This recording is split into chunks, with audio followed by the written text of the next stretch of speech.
All right, good morning. Looks like we already got some people in here. Thanks for joining me early. It's let me see. Let me get this set up right. There we go. Had to turn it on live chat. Um, Tuesday morning, September 21st. I saw the market come down quite a bit yesterday, and then looked like it popped back a little bit at the end, but still closed down. Um, this was shit. Even if we zoom out, I mean, it's been trending downwards for quite some time now, actually about 3 weeks, but it bottomed out about 428.86 yesterday, and then popped back in after hours up to 439, currently trading around 437. um, just taking a look at the SPY here as an indication of what the overall markets are doing, and because it does have a big effect on everything, and that's why I usually look at it. I mean, there's other tickers out there that you could watch, or indexes as well, but I think who knows? I did yesterday after we got off the stream. I had talked about if the SPY lost 435, I was gonna look to grab some puts. I did go with some December 410 strike. Those things got up to about a 60% profit, somewhere around here. And I sold two of them and held on to the rest. So we'll have to see where that goes. Now, if we're opening up here, they're probably going to be, or actually, I'm sorry, we're opening up a little bit higher. So I'm still going to hold on to them because they don't expire until December, and look to get rid of those on the next pullback when we have one. As you know, the IV starts to kick up a little bit, or if this pullback keeps going, that's the other thing I'm looking for. So just looking at the daily chart here on the SPY, and I could actually. So for me, what I was looking for was that every time the SPY starts to dip, it usually, kind of settles right at the top of the previous dip. And, that's going back again. Started to dip, settled right at the top. Dip, kind of settled right at the top of that one. And it had been doing this for almost the last year and a half. And, the only other time that it really came down below that was when we saw this 10% correction, back in September, October. And I think that we might be heading for that right now. Even though we're gapping up a little bit this morning, it still seems as though this is going to be a little bit of a bigger correction here. I don't think the market's going to crash, so to speak, but it's somewhat of a 10% pullback is what I'm thinking, somewhere around there. So that's what I'm looking at right now. I didn't sell all the puts yet. I took some profit on some of them, but I'll be looking to see how today and the next day play out. Because even if we come back and look again, this was back in October. If we go back even further, you could see the September pullback too off the top. But there were some days where it kind of ripped up and then came back down, and I don't know. I don't think it's done yet. So that's what I'm looking at least right now with the overall market. I know I sent some messages out last night to anyone who was subscribed to the channel, and then I also sent out a play to subscribers of the channel, and posted some stuff on Discord. But I actually cut my DraftKings and my Zoom. DraftKings was a profit overall. I had originally bought in somewhere back here and took some profits up here, and actually rolled my calls out and up. So I was playing on house money. So I took a loss on those calls, but still overall, I think I was up like almost 200% on the play overall. And I'm going to look to enter back in. I just want to make sure that this market isn't continuing to pull down. So I cut my DraftKings. Zoom was a complete loss. I bought into Zoom somewhere around here and was thinking that it was going to continue to trend up, kind of pull back. Not a huge loss there, but I just don't want to be holding in, too many long-term swings right now, just in case this market still, got some correcting to do. So exited some other positions too, and just gonna sit on some cash. Still holding my CLOV, still holding my GameStop, and I'm still holding VIH.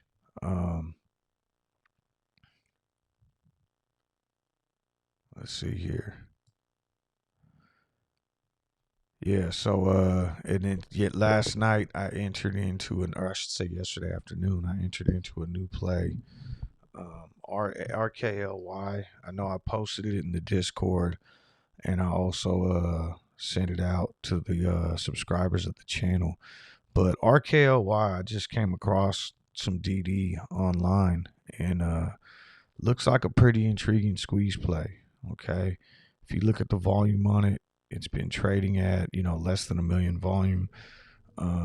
This was a SPAC that through redemptions, I guess right now, the total float is somewhere around 1.7 million because most of the shares are in lockup for the next 2 to 3 months, which makes the short interest extremely high.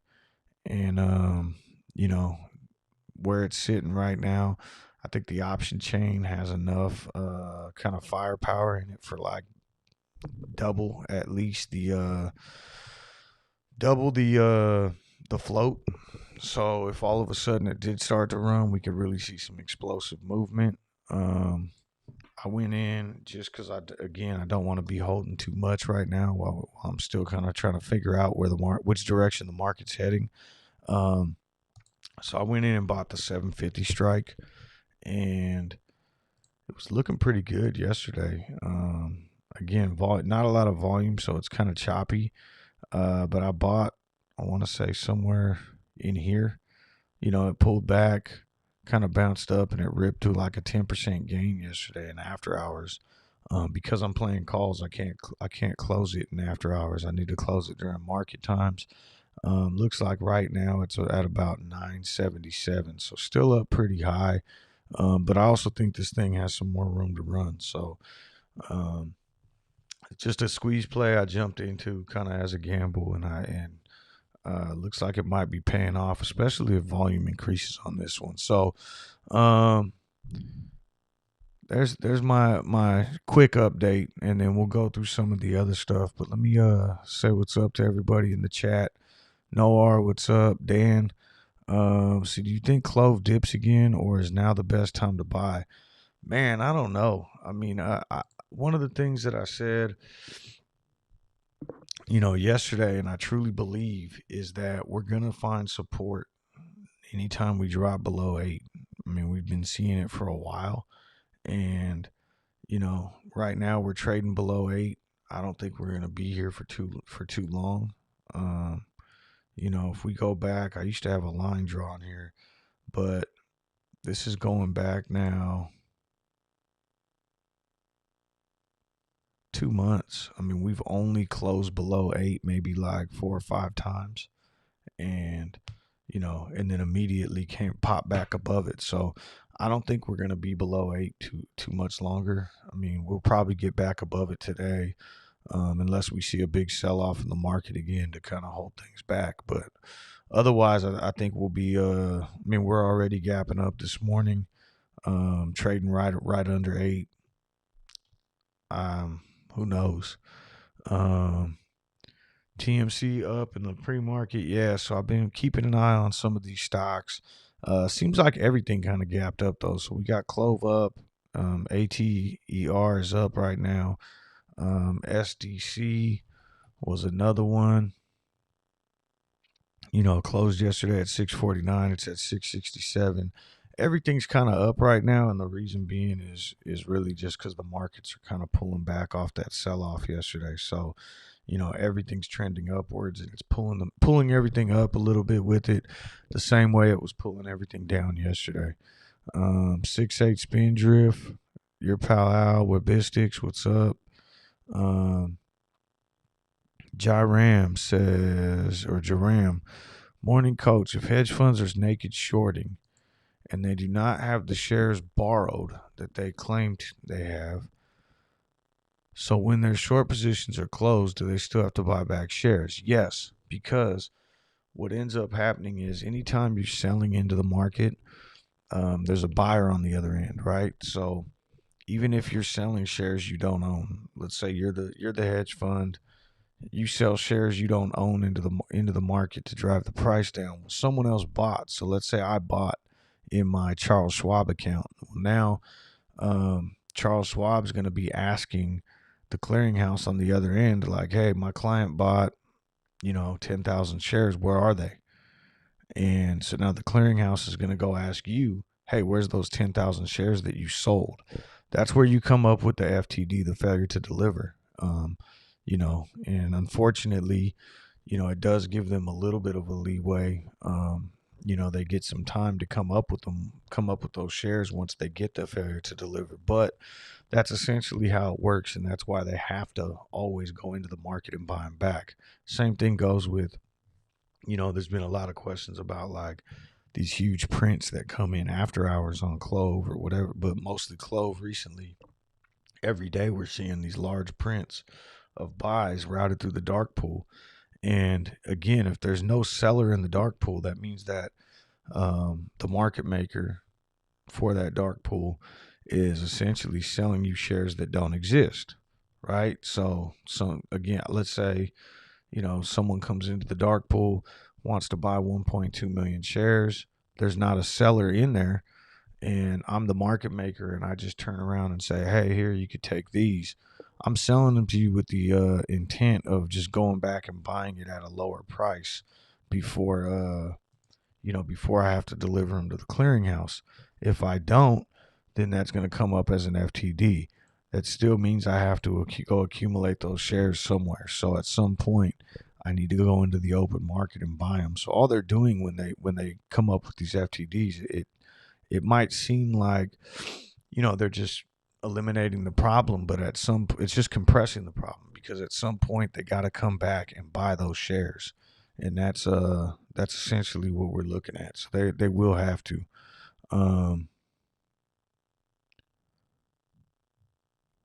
Let's see. I think I answered your second question there too. SMJ, what's up? Good morning, Scotty, Skip, Dennis, Pete, Dave Johnson. JJ says, hopefully a better day today. Got a little CLOV fatigue and not even going to look or pay attention.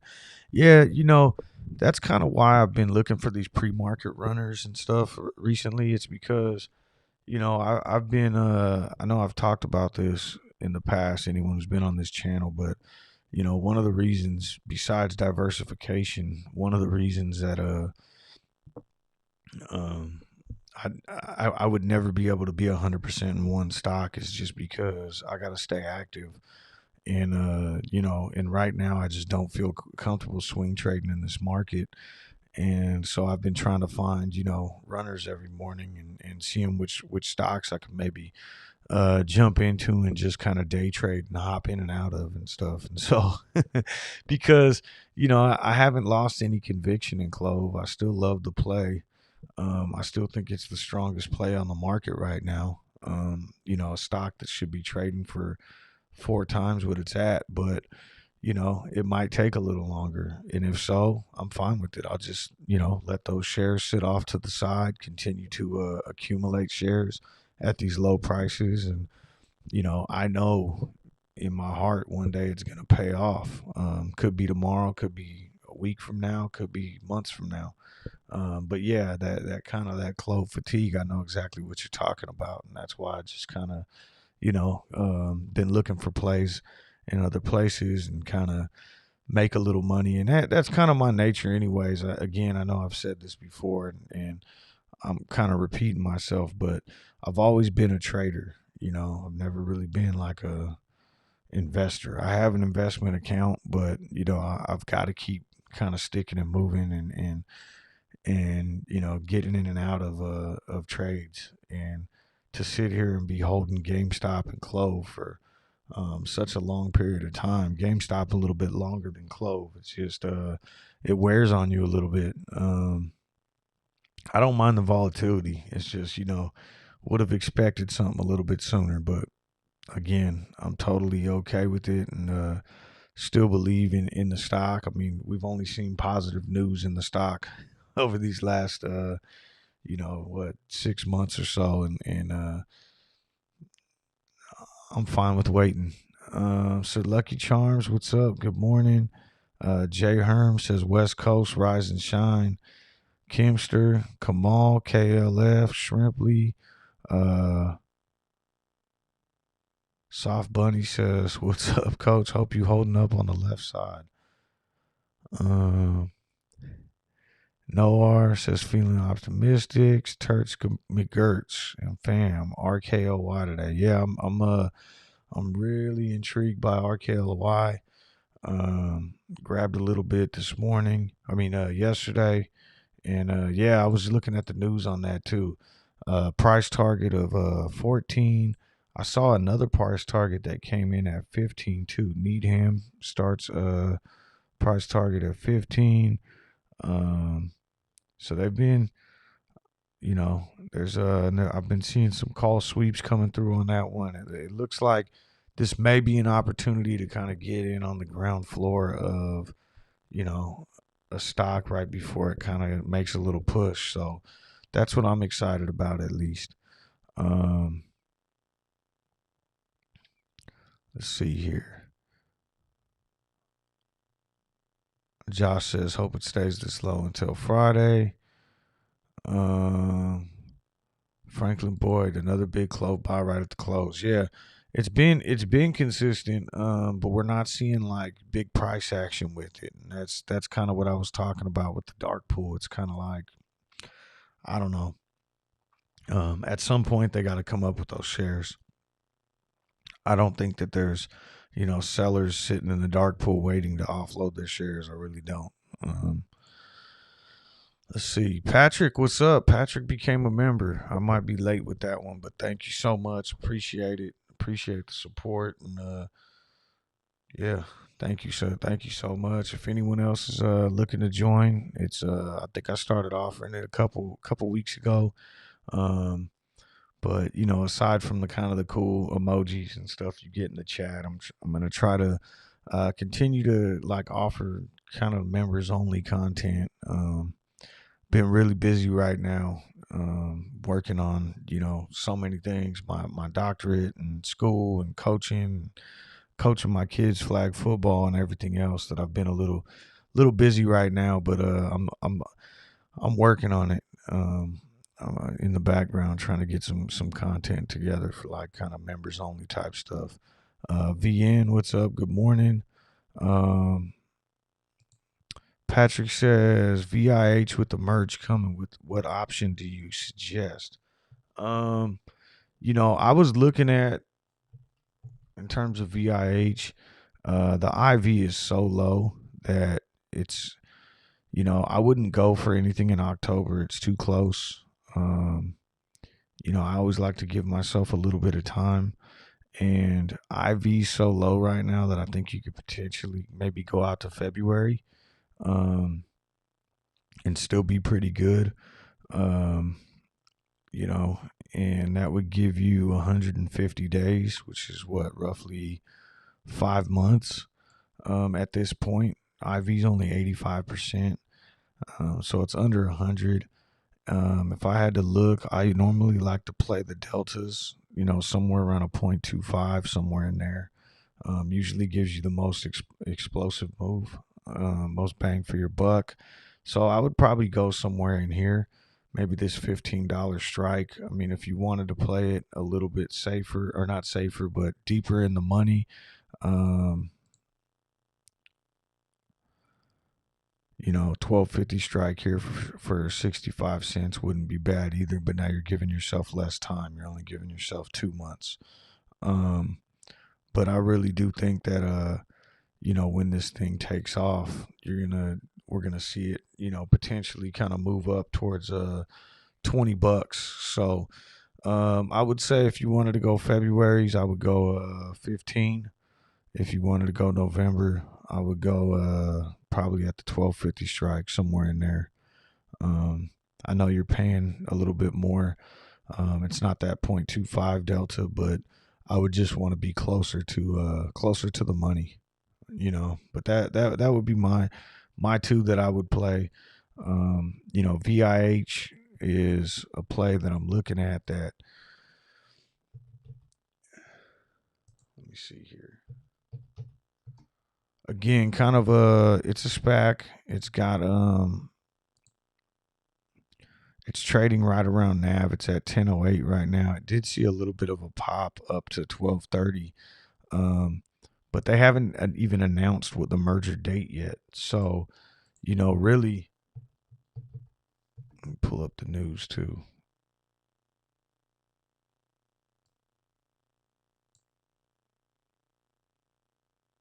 They announced a special meeting date, but they still haven't announced like when the merger is going to take place or anything like that. So I would imagine once that news comes out of what day they're going to have the merger, you'll start to see this stock move a little bit.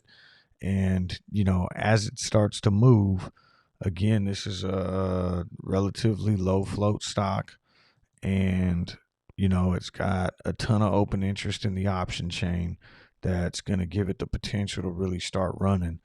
And it's also got high short interest, which is the other thing that kind of brought me to it. So, just to check on the short interest right now on VIH.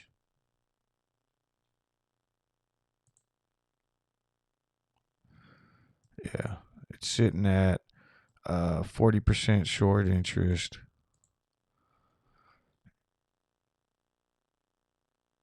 Cost to borrow is decent. Utilization is 96. I mean, but again, my whole play on this is, we're so close to NAV.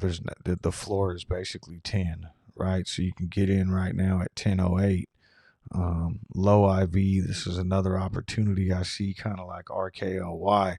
I just have a gut feeling that RKLY might move first. It might be a shorter term thing where VIH is something that we could potentially hop in now and kind of keep loading up on. And then when they announce the merger, you'll start to see this spike, or the date of the merger, you'll start to see this spike and increase volume, which will eventually kick off somewhat of a little pop. That I'm thinking is going to take us well past this 12.50 and probably at least up to 20. That's just my speculation. That's kind of my target on it, is I'm looking to double up here. And,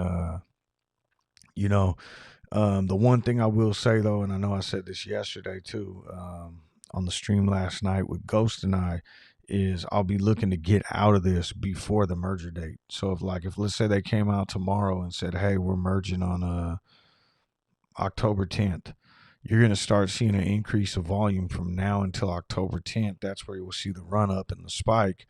You want to be out of that thing before the merger. I mean, just my experience has been that, once the merger comes, you're going to start to see a flush out. It's like a sell the news type of thing. And so you don't want to be holding into the merger. We just want to be a part of it leading up to it.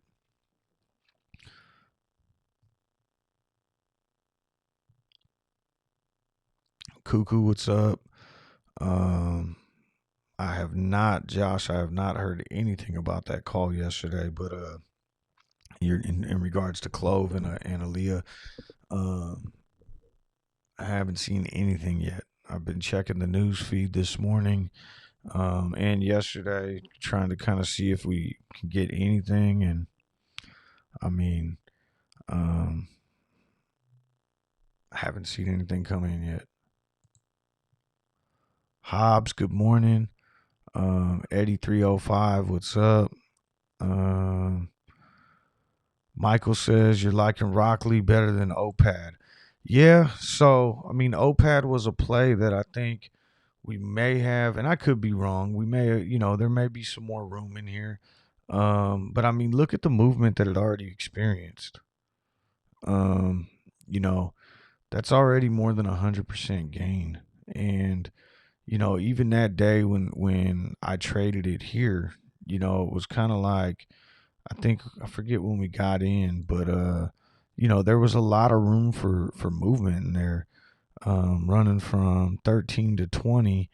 And I kind of feel like maybe OPAD is not necessarily over, but might be, in that phase of accumulation again. Maybe it kind of bottoms out here at 12 and trades sideways for 3 months before it makes its next run, similar to what we're seeing in CLOV. And I just don't want to be sitting in a stock. I'm already in a stock like that. I'm in two of them. I'm in CLOV and GameStop.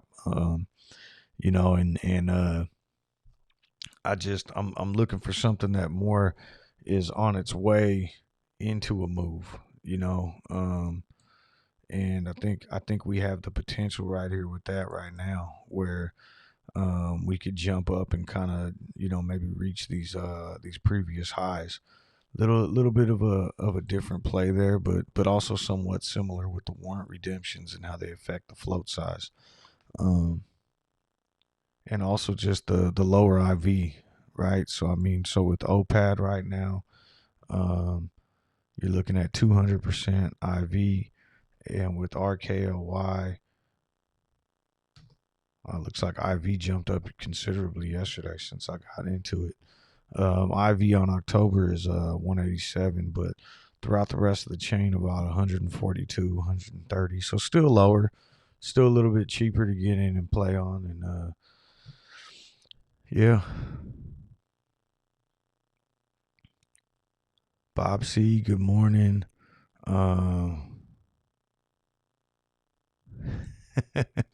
It made me laugh. I said, if God whispered tickers in our ears, it would sound like Coach's voice. I'm just tired. This is just my tired voice. Let's see. Dennis says, Coach, Wind Moon. I wish I knew, man. I really did. Scotty, what's up?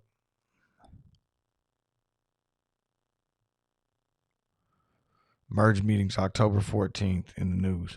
Yeah, so with VIH, is that the meeting or is that just the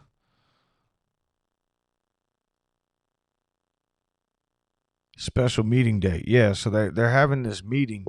Um and then I would imagine that maybe sometime after that we would probably get like an actual merger date, like, hey, we're gonna merge then, or but I don't want to wait until October 14th. You want to be in that thing before the news gets announced, right? So you want to make sure that you kind of already have your position set. And that's why I wouldn't go with any October options, just because those expire the day before the meeting. I'd want to price myself in. I really like I said, the February's. And IV is so low right now at 85% that I think, and that gives you 150 days. I would imagine it would happen before then. Um, yeah, Skip, that's exactly what I'm getting at is you don't want to be holding after the merger, but you want to be in part of that run up leading up to it. Because they do plummet. It's kind of a sell the news type of thing. Um, even if anyone who was a part of CCIV back in February of last year, we saw kind of the same thing. I mean, that thing ran from $10 to $60, and then the day of the merger, immediately dropped back down to like the 20s. So you be involved in the run up, not part of the you don't want to be there when it actually takes place. Um, would you sell some GME shares just to have money to make calls and puts at this time? Um, I mean, it really depends on your portfolio and where you're at. And I mean, the problem with that is, I guess it really depends on like my portfolio size. And, if GME was like 90% of my portfolio or something like that, or 80% of my portfolio, maybe I would look into getting rid of a couple. I mean, um, but if it's, my portfolio right now, I think GME is about 30%. That's kind of where I want it at. Um, I always get leery about that because then, when you kind of like sell, when you're selling to go make moves, it's almost like you're chasing, you know what I mean? And then it's, you look at where we're trading right now at 192. Again, it depends where you got in at. If 192 is a profit for you, yeah, maybe you would get out of a couple. Um, and also how many you have. But I mean, if you feel strongly about your ability to kind of stick and move and make a couple plays and make some extra cash, cool. I mean, obviously nothing's guaranteed, but I don't know. It really just depends on your portfolio size, and also your ability to kind of watch some of these plays and be involved in them, right? I mean, if you're saying like sell some of something that you've been holding for 6 months, to go get in a new play, there's no guarantee that this new play is going to happen next week. There really isn't, and then you might miss out on the bigger play that you've been holding on to. I hope that makes sense. um, but if and the other thing is, like with some of the, which I'm going to start looking into today's volume and runners and stuff right now, but if the intention is to do it to go start day trading, I think that's when you're going to end up getting burned. um,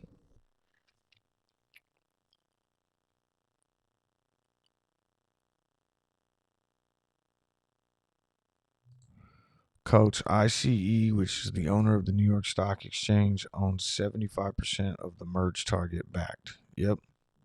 Yeah, no, I mean, honestly, I'm really bullish about this stock. And I think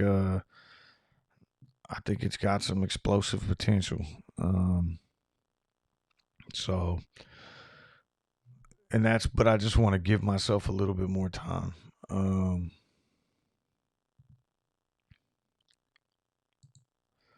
All right, let's look at some of these other tickers because it's 5:36. We haven't even looked at any yet. Um, so let me and honestly, actually, just so we can, so yesterday's watch list, we had a couple. SDC was one that I was thinking was potentially going to be the runner of the day. I knew I wasn't going to have time to sit around and day trade, and so I tried to just pick one, and I feel like I know better than that, and I just didn't kind of follow my own rules. So I bought a couple SDC calls right at the open, um, thinking that, hey, I'm going to go drive to work, do this, help the kids get ready, blah, blah, blah, and check in on it later in the day. That's not the way these plays work. Not when you're looking to just day trade and jump in and out. And so I got stopped out pretty damn early and kind of kicked myself knowing that I was just, again, not following my own rules. And so that was actually my only play yesterday other than the SPY puts. And then later on in the day, picking up the RKLY. I didn't trade much, but SDC fell down a little bit yesterday, starting to pop back up in pre-market. And it started that right at the end of the day. ATER was another one on the watch list yesterday. Made a nice run right off the open and continued to go up, hit some highs at 1350 before falling down. And this is where I was talking about Ross too, just to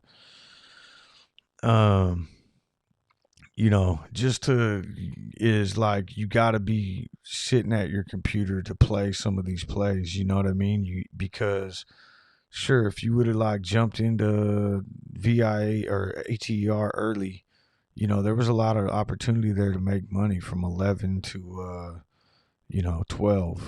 1286, and then it pulled back. But you want to be there to get out on this big candle.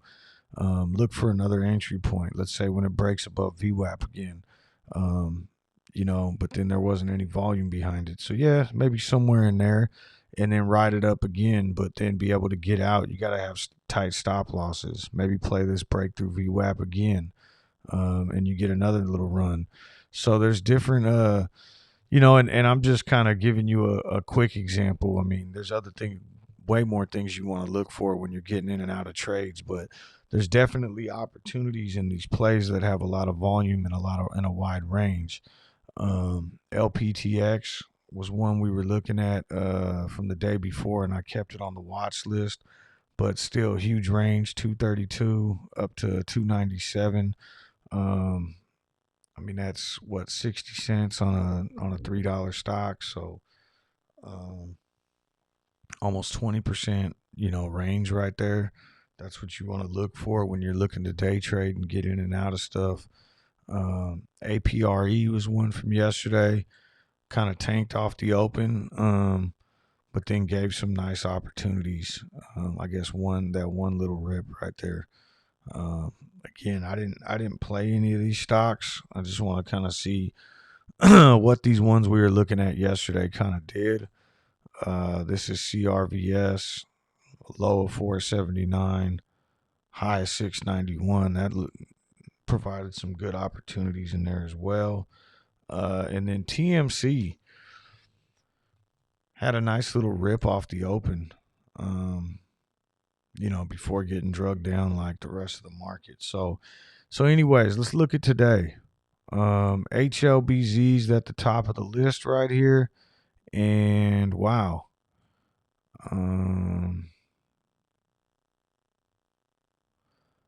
Nice spike right there. What the hell's going on with that one? HLBZ. Partnership with Amazon. Okay.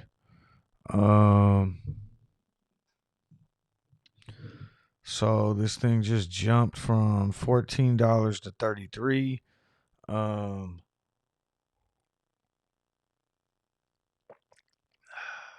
1.8 million in volume right now, and it looks like, if I could see this, the majority of it came behind this candle right here. If we look at a daily chart on this one, this is the previous days. I mean, it's been trading. Damn, it's had some nice runners recently. 25 to 8. Had another day it gapped up and went 15 to 26. Other than that, it's just been trading right around $10. And again, right now, it is sitting at 33.73, already up 136%. I don't know. I don't know what the price target is on this. This could be one of those ones where it starts trending back down and kind of finds a middle ground. But that thing's moving right now. David, I just saw that. Yeah, that's what I'm looking at, is like long options, getting into VIH for more of a long-term play and to get out of that play before the actual merger date. Yeah, that's pretty intriguing. Definitely, I'm putting that on today's watch list. We'll come back to that. I'd like to see a little bit more candles in there to kind of get an idea. That's a 3 million float stock too, so that thing's gonna move pretty crazy.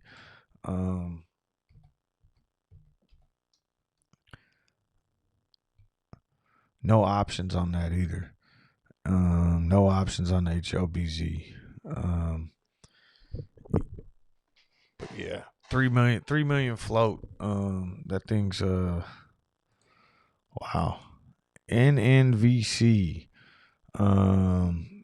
Looks like it got a nice little pop from 379 up to 532 this morning.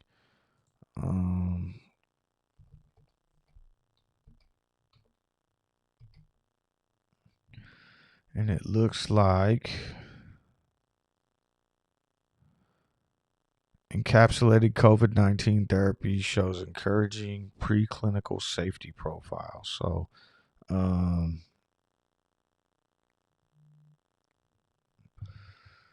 we'll have to see what happens with that. That's medical play, pharmaceutical play. So again, kind of got this big rip. But again, another one to watch. We're seeing some continued volume here. It's getting about 400,000, 1.7 million. Already 12 million traded on this stock this morning. Let's look at the daily chart. This might provide for a nice. So, I mean, it's kind of been trading in this range right here for a while. It looks like it popped up and hit 550 once, 538. So it's kind of been catching some resistance right around this 550 level. Even if we look way back here. So, I mean, just at a glance, if we go back and look where it's at, and again, kind of caught some, it's not breaking above that. I would say if I was going to keep an eye on this one today, which does look kind of intriguing to me, is kind of a break above these levels. Maybe above 550, or even to be a little bit safer above like 575-ish, and then look for it to make a run. Just looking at the chart, I mean, there's no real resistance levels after that until you get up here into like, maybe kind of like this $8 range. But once we kind of break free of like this 550, we might catch some resistance, 575, just from old levels. But other than that, there's quite a bit to run in there after that, and that could be a potential runner today.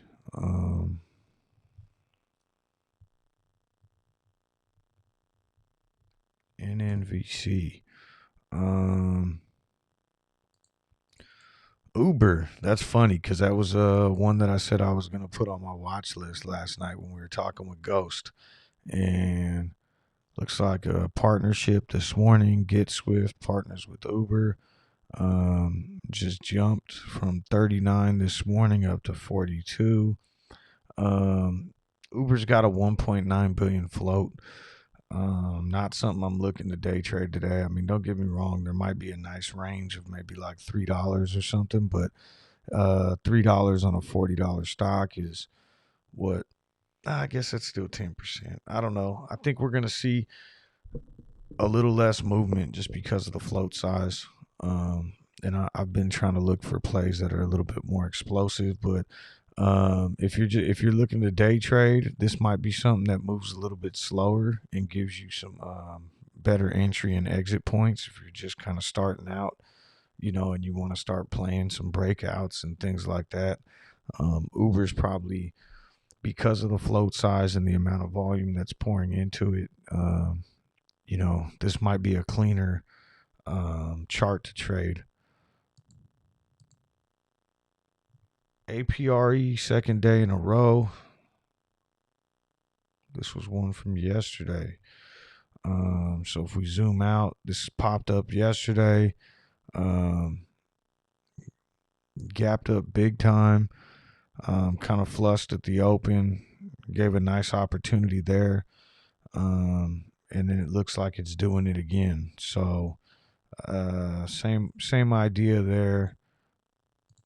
Look at the daily chart.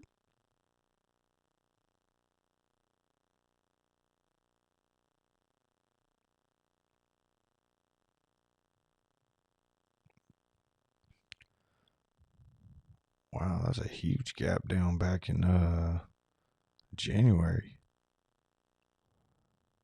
Just fell from 24. Huh.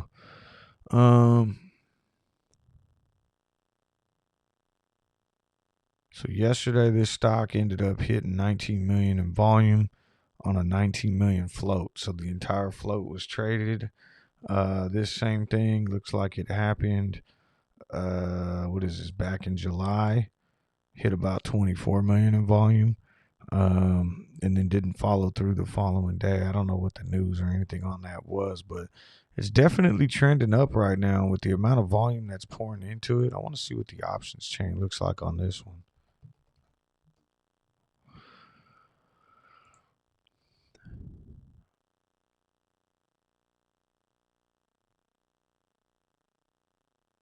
Looks like IV's pretty high. Chain runs to 14 or 15.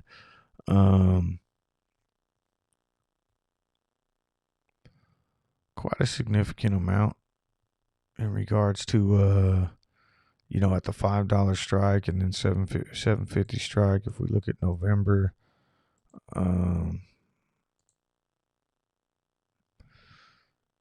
yeah, I'm gonna add it on the list. I think that there might be some decent plays in there, but OSTK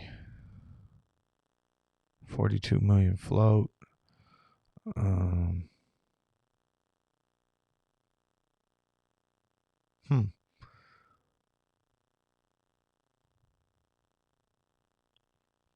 Trading at 71.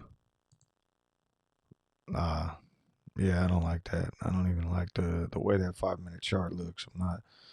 So let me look at increase in volume. We have NNVC we already talked about. I'm just looking at the top 5 or whatever. So yeah, that's probably it for today. The 3 that we had, and then I want to take a look at some of the ones from yesterday and see what's going on. So the only new ones that I would add on today to maybe keep an eye on that I'm going to put on the watch list is HLBZ. Just because I'm intrigued to see what happens here, but that's just a lot of room to fall back on. I'd be very careful trying to trade this stock today. I'm just gonna watch it and kind of see if it looks like maybe it pulls back, and then gives us an opportunity for a run later. That's what I'll be looking for. If I am going to be home today, so I might have the opportunity to day trade a little bit. Let's see here.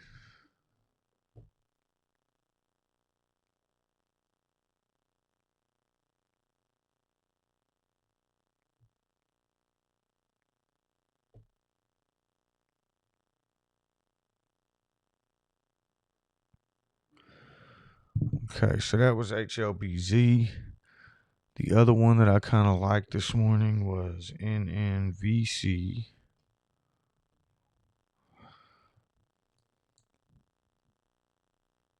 And these are just, stocks that have some volume. And then again, APRE.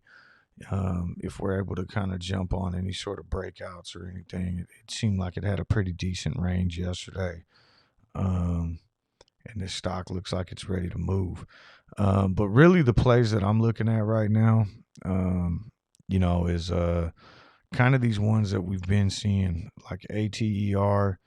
Let me pull up the Ortex data on some of these just so we can take a look. More of these squeeze plays, they've just been kind of popping out of nowhere. But ATER right now is currently 64% short interest. Let's see, 74% of the float on loan, 227 cost to borrow, 99% utilization. If we look at the daily chart on ATER,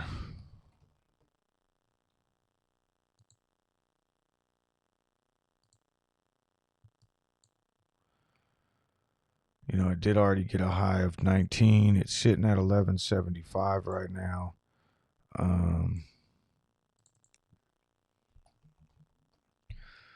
Max pain is currently 10.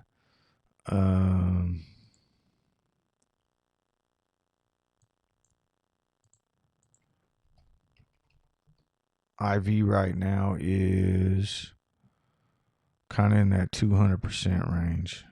So kind of expensive. And then the only other two that I really am kind of been intrigued with was SDC was moving a little bit yesterday. That's another one that I'll kind of keep my eye on today. That's the Smile Direct Club. Pull that one up. Looks like 48% short interest, 49 even. Cost to borrow is a little bit lower. Utilization's a little bit lower. But if we compare the charts,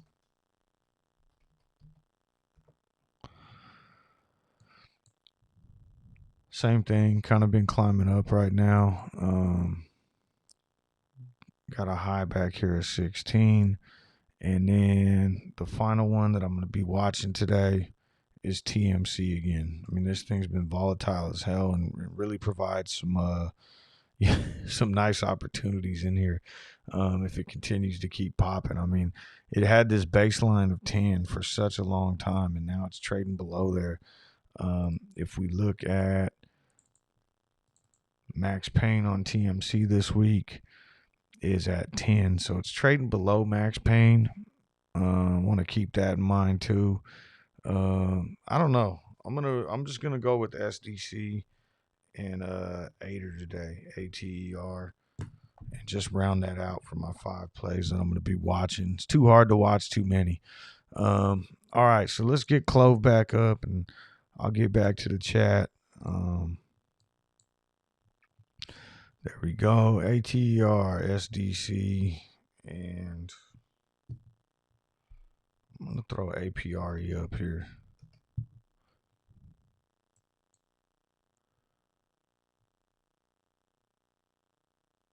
All right.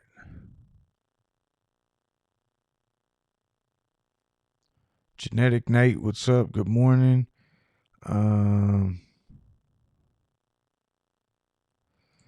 Turts, no, I didn't hear nothing about it. I keep looking at the stock ticker. I'm on a group thread with some other people, and no one's really brought it up. Everyone's kind of been, just waiting to kind of,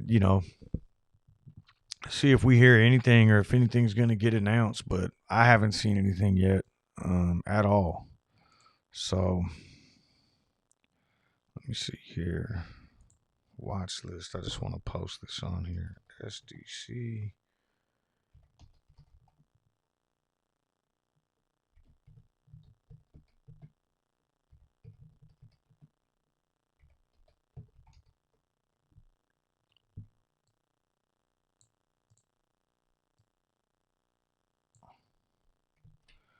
There we go.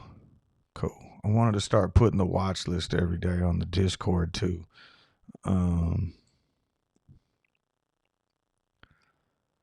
Faith, what's up? Good morning. Thank you for joining us. Let's see here.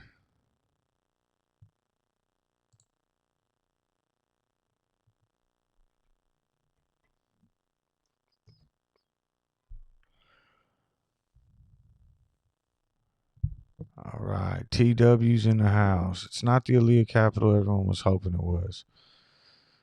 Yeah. I mean, we still may end up seeing, and for some reason I can't log into my Fintel this morning. It's one of those things where like I went to work last Thursday when I was at work. I tried to log into Fintel. I couldn't remember my password, and so I did a password reset. And then now this morning, like I've been automatically logged in on Fintel since then. So yesterday it worked fine, but this morning it was asking me for my password again. And I tried like 5 of them and it wouldn't work. So when we get off, I got to do another password reset. But what I want to look at is specifically, if we start seeing any new buys being reported, institutional buys, and obviously if anything happened yesterday or something that wouldn't show up yet, but that's something I'm intrigued to see is if these big buys that we've been seeing at the end of the market every day, is that new institutional buys coming in? Is that shorts covering in the dark pool? Is it like what is all those big orders? And so that's something I was planning on pulling up today. But yeah, I timed myself out on Fintel this morning, racking my brain with all the different passwords that I have. Because I, I changed it to something. I just don't know what the hell I changed it to on Thursday. I don't remember. Let's see here. I haven't pulled up Tradie Ticks in a while. Let's look at the CLOV option summary on here.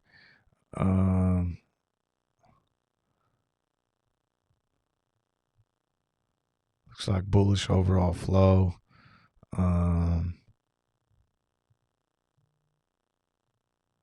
Gamma exposure still, in the positive territory right now. And we continue to kind of, this is what I love about CLOV too, besides all the great fundamentals and things about the company, is that, going all the way back to March, it's always had this significant kind of gamma squeeze potential, and we saw it happen in June, and I think that, it's kind of primed for another one, at least to carry us, I would say, through this 22 range up to 25. But there's been a nice load of options right here, so that whenever the stock does get moving, it should carry us into that 20 range. Saw some more large orders coming in yesterday. October chain, January, February, and continuing to see that day after day. Nothing but bullish options activity, which is showing me that, bigger players are bullish on this stock. I just think it's going to be a matter of time. At some point, any day now, we're gonna see this explosive move. Could be any week now, whatever. But I'm actually having fun holding and just kind of playing some of these other stocks in the meantime. D-Train says we likely won't see anything about the Aaliyah Capital meeting. It's for Aaliyah clients only. I did ask Aaliyah if they would make the report available for sale. Hope for big toot buys though. Yeah. Okay. So, that's where I was thinking, like, at least maybe we'll see, we'll start to see some reporting coming in, over the next couple of days, or might even take a week or so, but we'll start seeing some more institutional buys coming in. And that's kind of the interesting thing. Like, I had someone ask me the other day, well, how are all these new buys? And this was going back, what was it, about 2 or 3 weeks ago, where we were seeing week after week of institutional buys pouring into the stock. And they're like, where are they getting these shares from? And, obviously, yeah, there's got to be a seller on the other end, but sometimes there doesn't have to be. And that's where we end up seeing these large FTD numbers. So, and it all plays into it. Essentially, what's happening when people naked short the stock is, at the time, now you're seeing more shares floating around in the open market, shares that shouldn't exist. And that's where the whole squeeze theory comes into, right? So, like, if all of a sudden we hit a gamma squeeze where the stock starts moving explosively in one direction, now guys are trying to rush to buy back all their short positions, and that's making the stock price go higher. But at the same time, there's not enough real shares floating around for them to buy back, and it becomes an issue, because especially if institutions aren't going to sell all those shares that they have locked up, and then that's where retail kind of has the upper hand. We just got to get to that point. Faith says, would you mind checking on BBIG? Yeah, let me check it out for you. I still think BBIG is gonna be a play that'll eventually move too. I just it might be one of those things where you're waiting a little bit longer, kind of like CLOV or something like that. But I know there's also some news coming up in BBIG, right? I haven't been following this stock as closely as I know, like Ghost has been and some others. But right now, BBIG is 23% short interest, Cost to borrows at about 32, utilizations at 92. So I mean, it's still definitely a short squeeze candidate. And a lot of times, just from what I've seen, um, you know, who knows with these numbers with Ortex too. I'll say that, like, you know, you could have a stock take off and explode on a day where the utilization's at 92. And then the next day when the stock's trending down, you'll see 99 utilization. So there's no rhyme or reason to these numbers. I just kind of check them to see how high they are. And like I said, so BBIG is definitely still a short squeeze candidate. Utilization's above 90. You know, estimated short interest is above 20. We've seen it get higher than that, but cost to borrow is up significantly. It's not as high as it was previously, but it's still up. 32% is pretty damn expensive. Um, and BBIG's been bouncing around for a while too. So, um, again, it came up here and hit this 1250. It's now down to 7. Um, I know this gap back here got filled, so everything. I think you just got to kind of find it base out somewhere. If hopefully it kind of holds its ground here at 7 and maybe trade sideways for a little bit and then see another push off it. But there's also, volume wise, we're still seeing kind of this higher volume than it was getting way back here. So I mean, it's still got room to move. If we look at max pain right now for BBIG, 750. So it is kind of right there. So it might be kind of in that zone where the market makers are going to pin it there now and just kind of whittle down the IV. And that's the other thing that I really think happens with a lot of these plays too, right? So they explode and they take off. IV jumps to ridiculous numbers, gets in like the 300% range, 400% range up there. And then once they can kind of pin this stock price down and get it trading in that, right near max pain, they'll just sit there and hammer away at it for a month, 2 months, whatever, and just collect premiums on that IV until the IV drops back down to a decent range, like let's say 100%. Or with some of these meme stocks, even just getting it down to like 120 to 130%. And then you'll see them kind of load back in, and that's when you'll see the options pick up again, and then the stock takes off. So that's kind of where I think this could be heading. Is that you're going to trade sideways right at this max pain level, for a little while before it picks up steam again. I'll tell you this much: being that max pain is at 750, that might help you out in regards to not seeing it drop much lower. So now you're going to have market makers looking to kind of prop this thing up for you. So it might be an opportunity to even like kind of cost average down and that might be the new base. But I haven't been following BBIG long enough to. I'm just basing this. That's like my 15-second recap. All right, let's see. More insight on VIH. My thing with VIH, like I've been saying, I mean, $10 is the floor, right? Because it's a SPAC. So, and that's where I really feel like, you talk about you just said like you're holding some bags at 12 on BBIG, and I mean a lot of these plays, it's like you see them starting to take off. I know a lot of people bought OPAD at the top. And when a stock is already up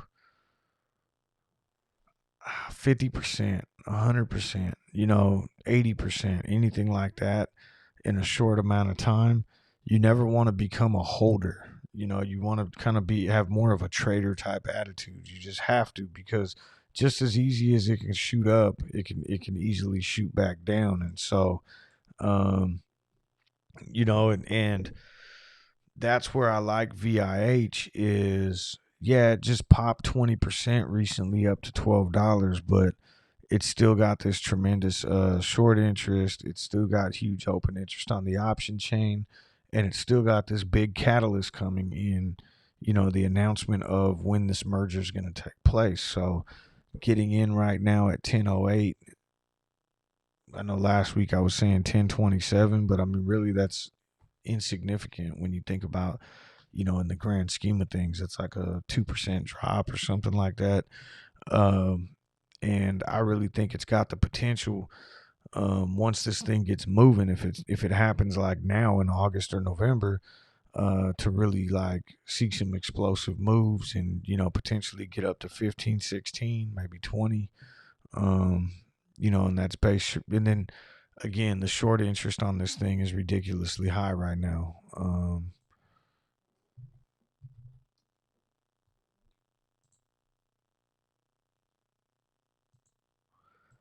VIH right now, 40% short interest, 96 utilization. Cost to borrow is not too high. And I know you might be thinking like, well, shit, that's not much different than BBIG.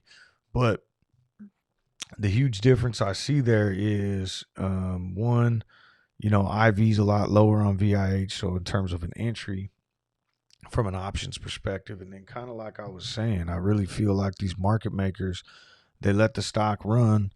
They'll let the IV get ridiculously high, and then they'll play this game of let's sell premiums for the next 3 months and or 2 months or however long it may be, 1 month, 6 months, and just keep, hammering away and collect these premiums until we whittle the IV back down. And VIH isn't in that zone yet. It still hasn't made that explosive run, and it's sitting right at the floor at $10. All right, Scotty, I'll see you later.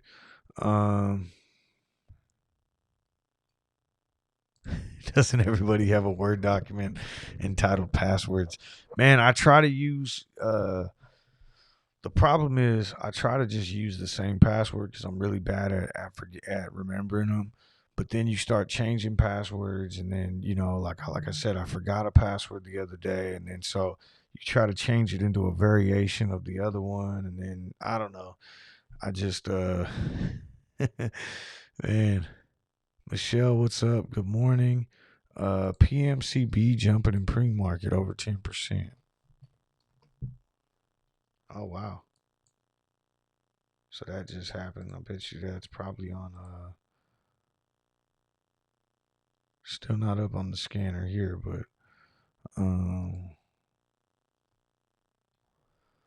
what's the news on that one?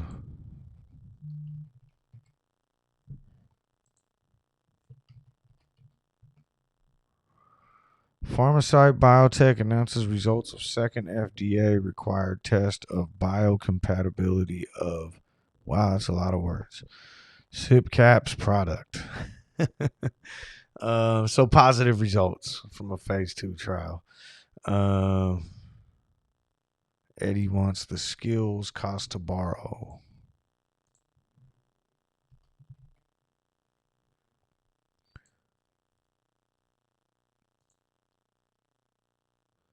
Looks like cost to borrow is at 10% right now. Estimated short interest is at 24%. Utilization's at 99. Yeah, Nick, I just seen that. So BBIG has a merger coming up, and that's the other thing that I'm kind of nervous about too. Is kind of like what happened with SPRT recently, right? So all of a sudden, when they went to Gree, you saw that stock get chopped into like what 25%, something like that. I mean, it got absolutely wrecked, and then all that happened was, yeah, the short interest carried over into GREE, but I have a feeling they're just going to pin it down and let that compress for a while, and then all of a sudden, Gree will end up being a play that pops up on everybody's radar soon, as a short squeeze, and so That's kind of my other fear with that too, with BBIG is, how's it going to play out? Is it going to be a sell of news? Is it something where they're going to attack it a little bit harder?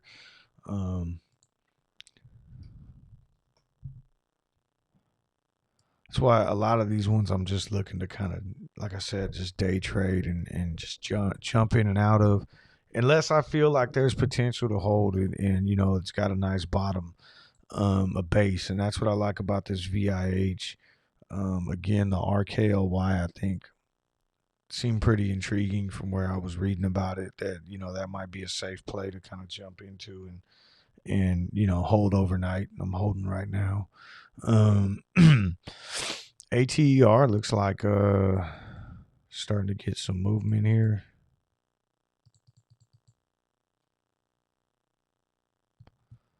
Someone else had texted me that SDC got a downgrade today.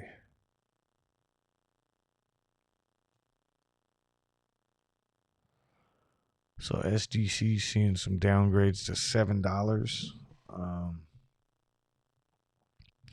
Who knows? That might end up, putting a cap on that right now too. I'm just gonna look at the max pain on a couple of these right now. SDC max pain right now is $6. ATER max pain is 10. TMC is another one that I've been watching. Trading $1 below max pain. I really like ATR if I had to pick one of these three kind of squeeze plays that's moving right now, just because it's so far ahead of max pain that it might have that potential to just blow right past it. Dan says, what's the IV on CLOV? So right now, CLOV's IV is sitting at 95%. This is one of the cheapest I've seen for CLOV in a long time. Like, this is textbook when you would want to buy options on CLOV. I'm not saying short-term options or anything like that, but for me at least, if I was looking to like build a position in CLOV, now would be the time that I would come in and probably look out to February. Again, that's 5 months from now, or even in May, which is what, 8 months from now, and somewhere in here. And then, you look at the $8 strike, 273. So again, you can get 3 times as many there as you can, if you just went in and bought 100 shares. And again, I would imagine in 6 months from now, this stock's going to be trading way higher than 8. I just need it to be trading higher than 1073 to make a profit. Also, and that's if I was looking to build a position, I would be going here, out of the money. If I'm just looking to trade options, I'd probably go a little bit closer in, at least 3 months out, maybe with these Januaries, and then you start getting some cheaper prices, and that's where I'd maybe look to come in here at 74 cents, the $17 strike. But again, you're taking on more risk there. This isn't really building a position. This is, just trading options at that point. But the delta on that's 0.25. That gives you what, an extra 4 months. But for me, what I really like right now with this low IV is just looking to build a long-term position.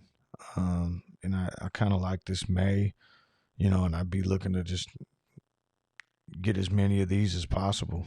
Even this $7 strike for $3. Again, you buy 3 of those, it costs you $900, as opposed to going in and buying 100 shares. And that's what you want to be doing when IV is so low right now. Although this May is looking at 148%. So let me see here.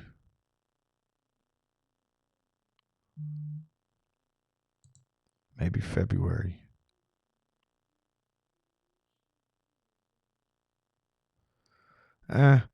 It's not really worth it though to me though. Like, and what I'm looking at is this: the $7 strike for February, which is 150 days from now, you're paying $2.58, right? So which prices you at 9.58 at expiration. But for 50 more cents, I can gain, what is that, 91 more days, so 3 extra months by just coming in here and buying this $7 strike here for $3. I'd rather pay the 50 cents. I'd rather just pay more and get in there. But that's more of like a long-term options. But either way, right now with low IV, that's the time you want to be an options buyer. High IV, you want to be a share buyer or an option seller. That's like my rule of thumb. DJ Tardis, what's up?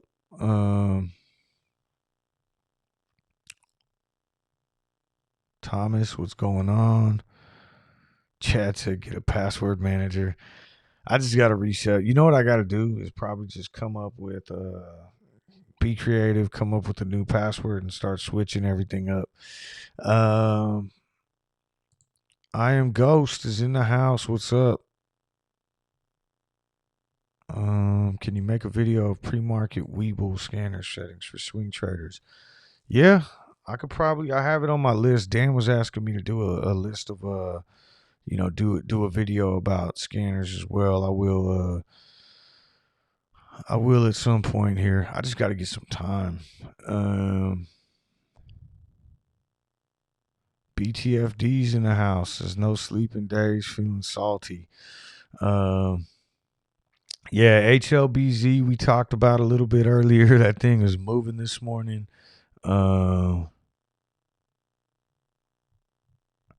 Stock Hunter says thinking of playing the crypto game. Never tried it out. Yeah, I play a little bit of crypto, but not much. I mean, Ghost. I feel like Ghost. Is pretty in tune with the crypto stuff. I'm more of a with crypto. I've been more of a holder. With Bitcoin, where I've just kind of had some coins for a while, years really, and I continue to just add into my position there. I also have been investing in a couple other ones too, but nothing that I know enough about to really sit here and talk confidently. While we're at it, so market's gonna open in about 9 minutes here. Take the time to say just because I know I haven't brought it up yet. But so degenerate BTFD by the F and dip. There's a link below to his Twitter account. Go give him a follow every single day. This dude's been doing Twitter Spaces, and they've been talking about a lot of stuff, talking about Bitcoin even, but more so the conversations recently have been, a lot about like just the overall direction of the market, the whole Evergrande situation, a lot of talk about some of these squeeze plays, market manipulation. I mean, everything. So, it's definitely something you want to check out if if you got the time in the afternoons right at market close. Get on his Twitter Spaces, and it's been pretty amazing, educational for sure. I've been learning a lot in there, listening to some of the dudes talking in there, and I think everybody's been contributing, and it's been going great. So please, if you got Twitter, go on there, give them a follow, and go check it out. Dave says, good morning, coach. Made some loot yesterday on EDSA, bought and sold. Have to move quick and get out. Today it is down over $2. Lesson is get it and get out. Yes, absolutely. Could get lucky on HLBZ. Is it still running? I kind of turned it off because I just got too much on my watch list right now. But yeah, it's still moving. I missed out on Etsy yesterday. I didn't get it didn't pop up on the scanner. And then I was busy running around and stuff all day yesterday, so I never really got an opportunity to go back in and look for any new plays. But that's awesome, man. Always good to hear. But you are absolutely correct. you always got to take profits, and then I think when you're playing these big movers like today in HLBZ or what were some of the NNVC was another one we were talking about, APRE, some of these big movers right now, you want to be able to, get your entry points, take your profits, and then just keep moving. Go find another play, or just be happy that you made your profit and walk, finish for the day. You don't want to overtrade and end up giving the money back. Um, right now, the big mover seems like not big mover, but of the plays that we've been kind of watching for the last week or so, ATER looks like it's moving the most. Um, in terms of these squeeze plays with high short interest. So that's one I'm going to be watching for. Just because I feel like it's got these squeeze plays have the ability to like really take off once they kind of get over a certain threshold, and with such high short interest and options interest and everything else. Um, Also, Ghost, I should mention. So me and Ghost have been doing that no financial limit show, and I put his link down there below in the description of this video as well. Please go support Ghost. Subscribe to the channel. We want to start moving the show around from channel to channel, but we're just trying to get that follower base up so that we can. And we might just start swapping anyways. We'll talk about that later. But I think everyone who's been coming in to watch the show is gonna find it regardless. So maybe we'll start swapping back and forth. So make sure you go subscribe to Ghost and also turn the notifications on too.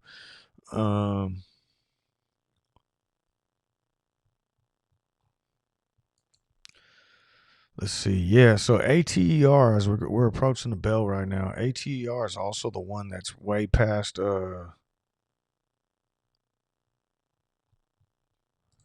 BTFD says look at the borrow fee on IR. Is it still ridiculously high? I know yesterday we saw, you told me to look at it yesterday, and it was like, I want to say 500% or 300%, something like that.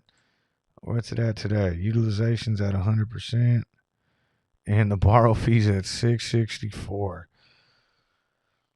Wow. A high of 951. That's crazy. Damn.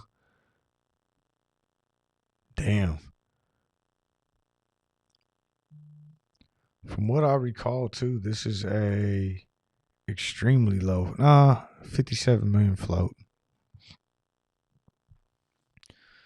What is? I know we're approaching the open right now, but I know we went over IRNT earlier, but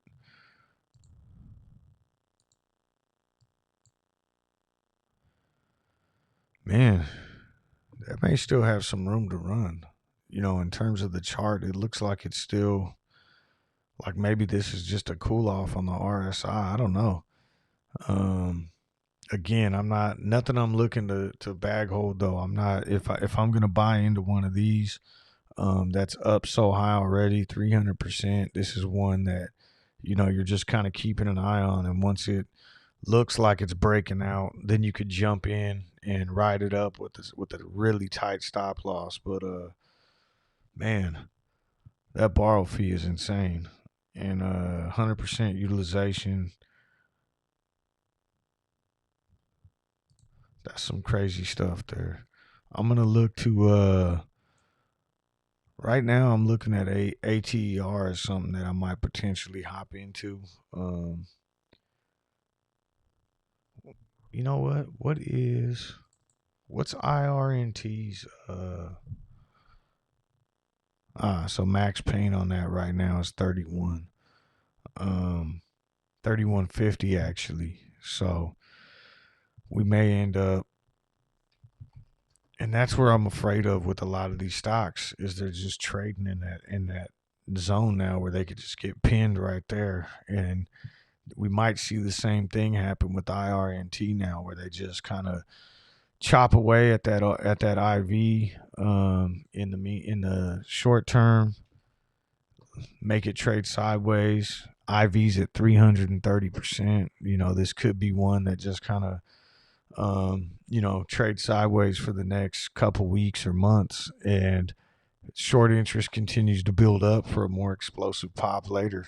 But yeah, DeGen, you're absolutely right. The shorts are wild this year. I mean, it's just insane.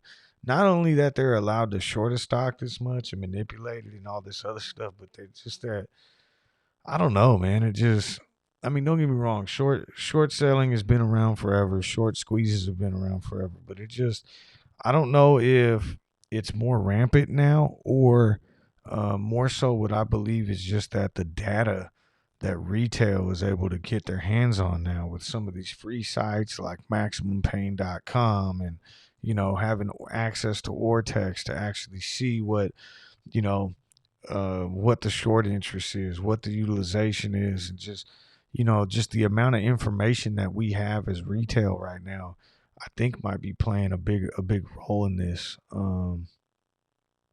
as well. Let me pull this over real quick. We're approaching market open.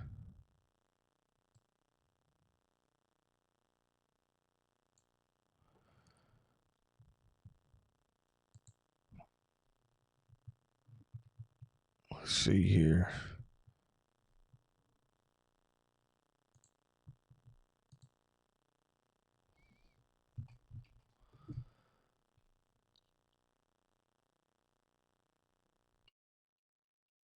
And there was the bell.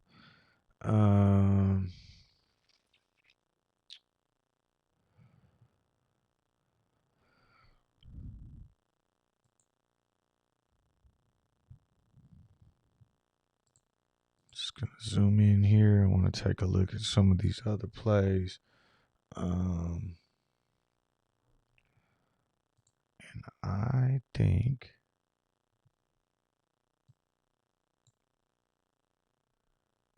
212.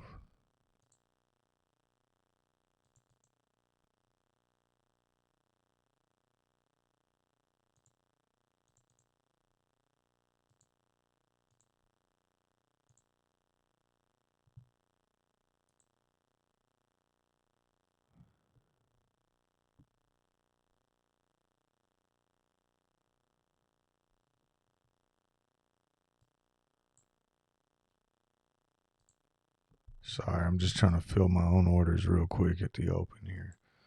Let's see here. Change order.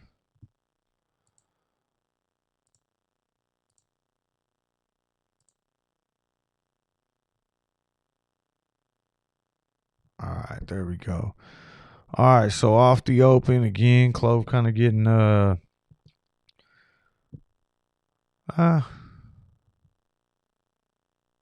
did my order go through? This is pissing me off now.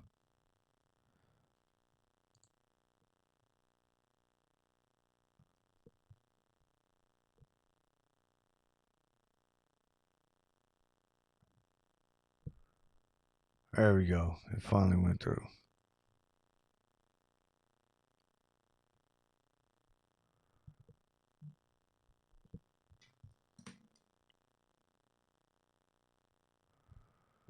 All right.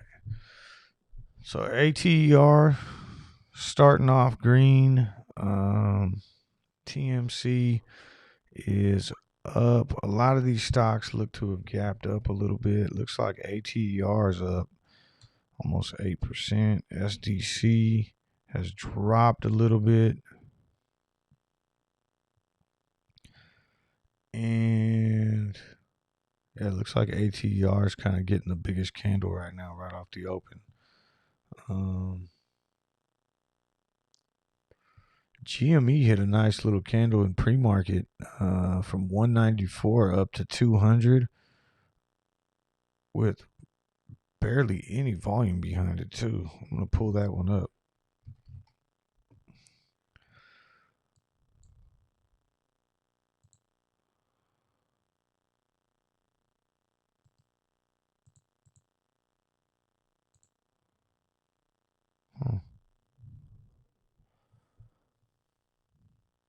TMC, let's see what some of these other, HLBZ was another one we looked at this morning.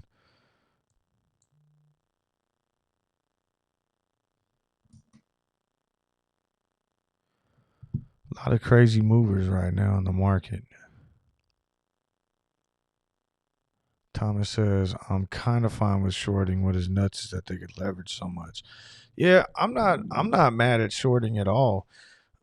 Because it's creating these opportunities, right? I mean, without shorting, I'm not who knows what the market would look like, but we wouldn't have these short squeeze opportunities.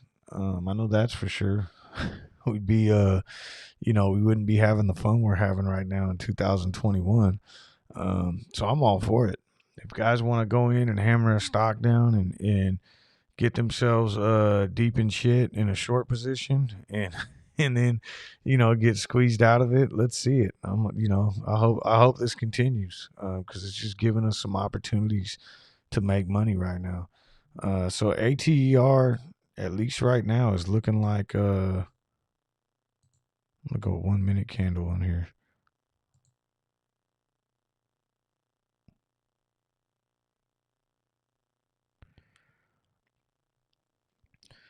While CLOV is getting hammered down, let's go here.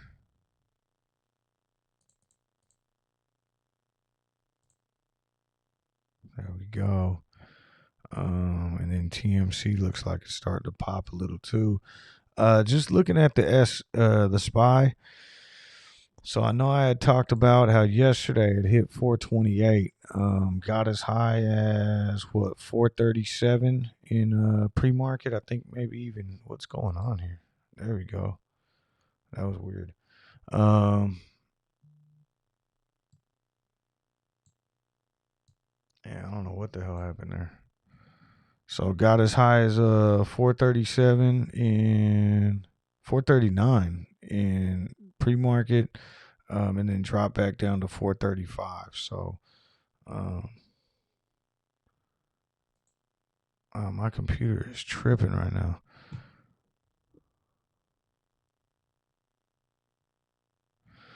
Do we expect any press on the Capitol meeting yesterday with CLOV? I don't necessarily think so. I mean, I'm interested to see. I've been kind of watching and up keeping up with the ticker, but on the news feed. But I don't know if we will. I know someone else had said earlier that because it was an investor meeting, it might just be, and for their investors only, it might be something that they don't share. But I imagine we'll hear something about it. It could honestly really just be something where they're presenting, the news that we've already heard, kind of like that Wells Fargo conference. Nothing new, but getting the opportunity to go present it in front of new investors, and I mean, still bullish. I think the only thing that we may hear out of that is be able to not hear, but be able to see the reports on Fintel later after the fact, seeing who came in and bought after this meeting, that which would potentially tell us that the meeting was a success, or got new investors into the stock. I gotta say, even IRNT's popping right now too. We might be seeing a lot of these stocks bouncing back after being drugged down a little bit yesterday.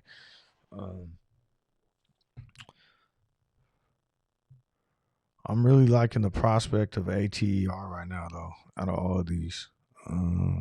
Pull up the option chain on that one real quick. See if I could jump in something before I take off.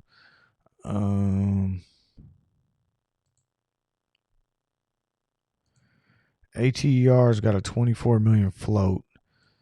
Already got a ton of options for this week, deep in the money, outweighing calls. The big thing with ATER, and I know we talked about this a little bit yesterday too, is while there is a significant amount of open interest at the 15 and 17.50 strike, the problem is the $2.50 in between each one. So it's going to be hard. There's these $2.50 gaps. So, it gives it the potential to run up to 15 before catching that blockage, but it's just such a big move. To move $2 from here is a 20% move, and then you got to get past that, and then there's still another 20% or so that needs to move from there. Not saying it can't happen, But it's just that we don't have, in terms of gamma squeeze potential, we don't have that succession of, the $10 strike, the 11, the 12, the 13, the 14, the 15. We just got to go straight from 1250 to 15. But I think this one's got the most potential to run today. That's what I'm thinking right now out of the squeeze plays that we've been looking at. CLOV busted above VWAP right here in this last minute candle with a little bit of volume behind it. At least more volume than there had been in the previous 4 candles. So that's a bullish indicator. We should be able to hold this and maybe make a little bit of a run right now. I still have RKLY up on my level 2 data here. Pull CLOV back up. Not a lot of resistance in here either. Not in relation to what we've seen in the past. Looks like the biggest number's a 11,000 share order at 798. But other than that, 12,000 at 810. I mean, these aren't very significant. Volume right now on CLOV is also insignificant, though. We're only looking at 1.2 million so far on the day. So not a lot going on there.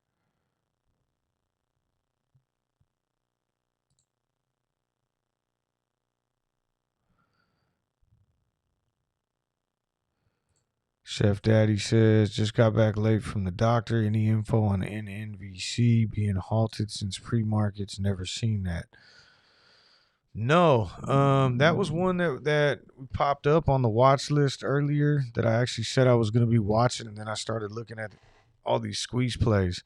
So NNVC, yeah, no shit, it's not moving right now.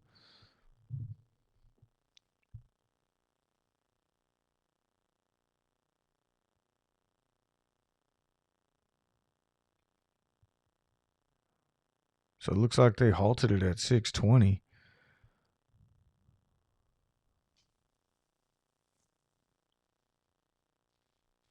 Huh. Yeah, that's weird. Julio says, Coach, are you still on DraftKings? No, I actually exited. So there's some news this morning. What kind of news do we have here? DraftKings shares move lower. Company made offer to acquire UK sports company for $20 billion in stock. Also granted U.S. patent titled Systems and Methods for Generating a Personalized Lobby Interface based on contest attributes and user attributes. Why DraftKings shares? That's an old story from yesterday. Yeah, so no, I actually exited DraftKings yesterday. I had sent out I sent out a message on the Discord and then also on the YouTube community chat, but now I'm glad I did. But either way, I talked about this last night on the No Financial Limits show with Ghost too, that I was gonna be looking to enter if all of a sudden DraftKings starts ripping and gets, looks like it's crossing 60. I set an alert for 59. I'll look to buy back in right there. TMC's looking like it's going to move a little bit this morning too. So that's what I'm looking at there with DraftKings. And I pulled out because of the SPY. I just, with the market uncertainty, or at least my uncertainty in the market right now, I want to be sure that the S&P is, or the overall markets are ready to, continue rallying before I enter back in. I'd rather miss out on a little bit of upside than lose a ton on the downside if we start to see a pullback. So I went cash with a lot of my positions. And I'm just kind of waiting this out. But if all of a sudden I see DraftKings like ripping past 60, I'll probably jump back in and get in for the ride, because this is a long-term play for me that I'm still very bullish on. If anything, this might provide, let's say this news ends up knocking it down to like $50 or something, by the end of the week. I'll probably look to jump back in, regardless of what the market's doing at that point. If I can catch it lower, I'm just looking for better entry points on some of these stocks right now. Jason says OPAD is trying. Let's take a look at that one.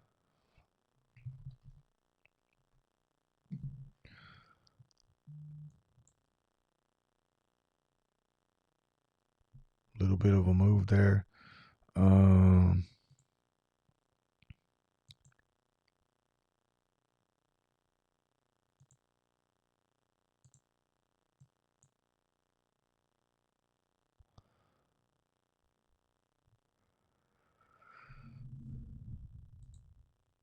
Yeah, Dave says, so patience. I mean, patience is the key. And I know, for a lot, like we're talking about all these different tickers and I keep pulling up different ones, but I'm not playing all these tickers either. I want to make sure and put that out there. These are just opportunities that I'm looking into. Right now, all I have is I'm looking at my portfolio right now. I have CLOV, I have GameStop, I have VIH, and I have RKLY. That's those are the four plays I'm into. I got out of everything else. Um, and I'll look to get back in, but there's always going to be opportunities to make money. You never want to FOMO into stuff. You don't want to hold risky plays overnight. Unless you're doing it with options. That's one thing that I'll say that I will do occasionally. Like I talked about, like buying the top of a nice big run or something. Well, yeah, I'll give you a perfect example. Like, what was the most recent one? OPAD. We got it up right here. Here's one right here. So, you know, you got something that ran from 80 up to 20 in a matter of like, 6, 7 days.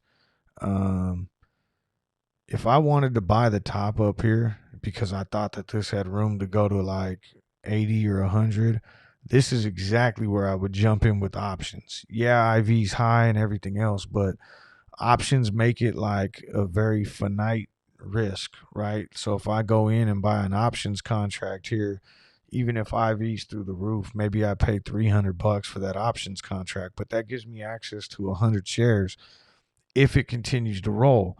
If it doesn't, I lose the $300. It's more of a bet. But if I went in and bought 100 shares here, that's $2,000, right? And now overnight, the thing drops down and opens up down here. I just lost $700, which is very possible. And I'm not just talking about this stock. I mean, we could pull the same thing up with ATER or anything and kind of pull up, think about the same exact,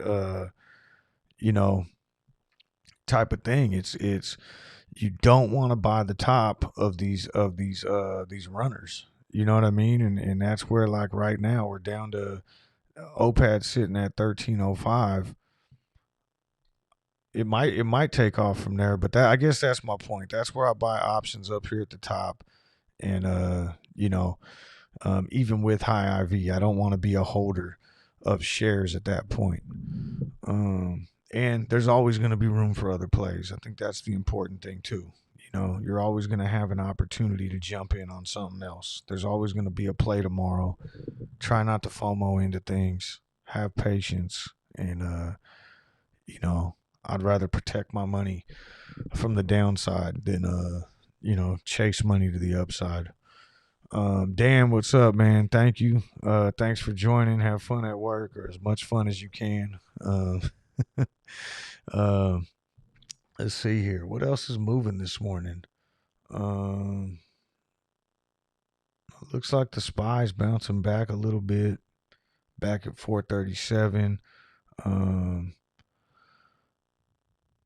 We got CLOV, ATER.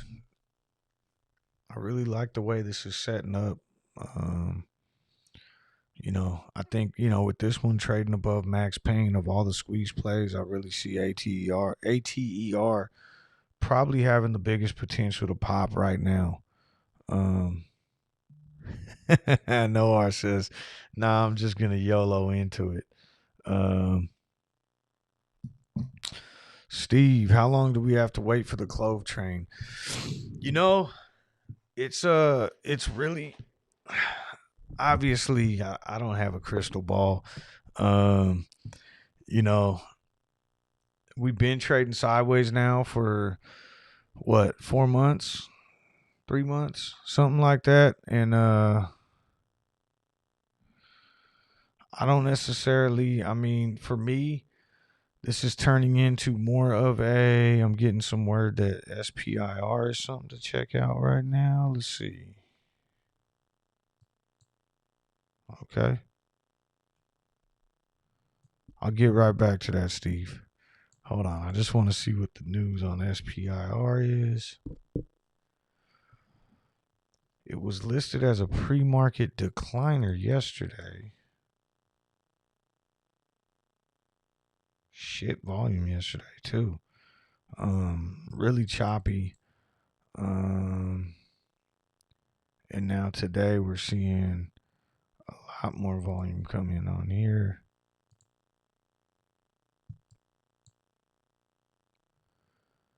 This is one that was trading down at $8 up to 16, so it's up over 100%. Huh.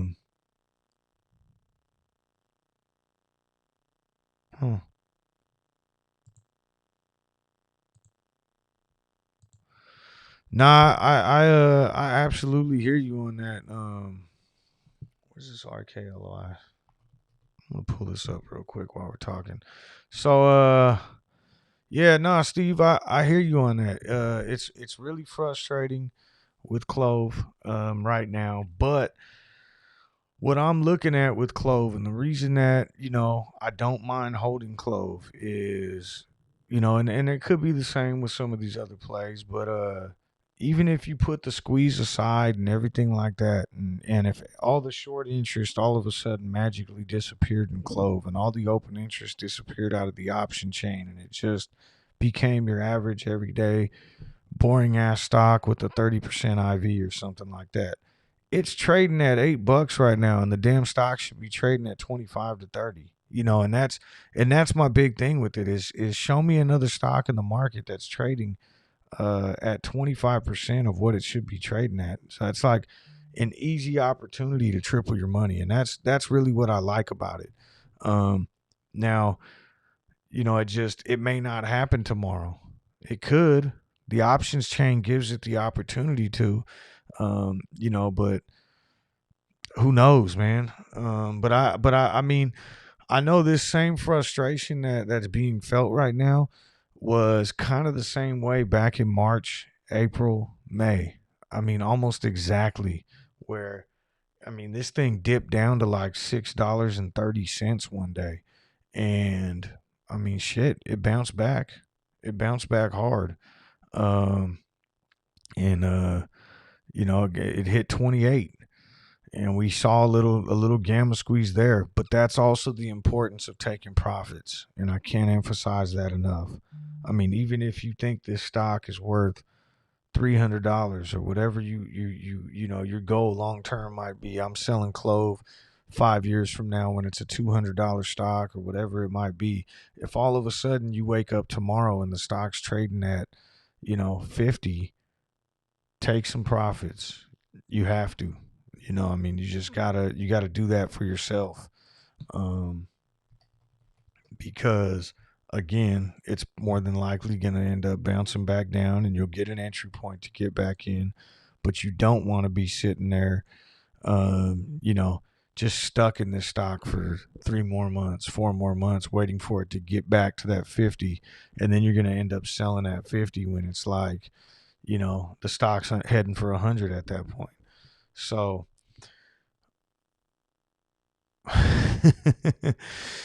Thomas, I feel you. I really do. I think, and TW, to answer what you're saying, I don't even think whales are waiting. I mean, we saw weeks upon weeks of institutional buys coming in. We really did. Um, so I think I don't know how else to put it. it's just highly manipulated right now, and it can only go on for so long, you know. Um, all right, let's see here. So we're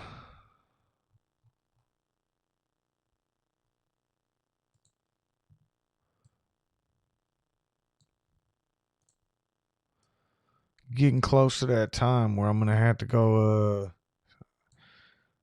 say goodbye to the kids and see them off for school. I know we got quite a few people in here today. Thank you everybody else who's new in here. Appreciate the support. I do this every morning, live stream from 5 a.m. to right around now. Sometimes I get off a little bit earlier, but definitely through the opening bell, and basically talk about some of the stocks that I'm into right now, and then also look for some potential runners to maybe jump in and day trade throughout the morning. Um, Also, I want to make sure and bring up. Sorry, I'm tired right now too. I didn't even finish my cup of coffee because I just been sitting here talking this morning. Real quick, I'm gonna wake myself up. Today at market close on Twitter, make sure you go follow Degenerate by the F and Dip. His link is down below in this video. Follow him on Twitter. Make sure you check him out. He does these Twitter spaces. Really great conversations, very educational, and then also make sure you go follow Ghost. He's down below as well, and he'll be on. Me and him got a show we do together called No Financial Limits. It's a lot of fun. We talk stocks and talk NFL. We do it every Monday night leading up to the Monday night football game. Give some picks, even though my picks were shit this week, but it's usually a lot of fun. And then finally, last thing I want to say too. I mean, I know with CLOV, you guys that are, I've been pretty busy lately, so I haven't been doing as many CLOV videos. But if you go check out Al Trades, this dude's been a machine, and he's been dropping videos like almost every day, and really keeping up on top of. In terms of like, I used to put out these videos like almost, at least every day or every other day, updating you on what's going on with CLOV, what happened today with Fintel, what happened today with Ortex, and I haven't had the time to do that for a couple weeks now, but Al's really been keeping that up. So I know sometimes people don't want to go back and watch a 2-hour stream. He's been doing a great job of giving that update. So definitely something to check out. Thank you again, everybody, for joining. Hope to see you tomorrow. Hopefully you have some money, making some money in the stock markets today while you're waiting on some of your babies to take off. All right. See you guys later.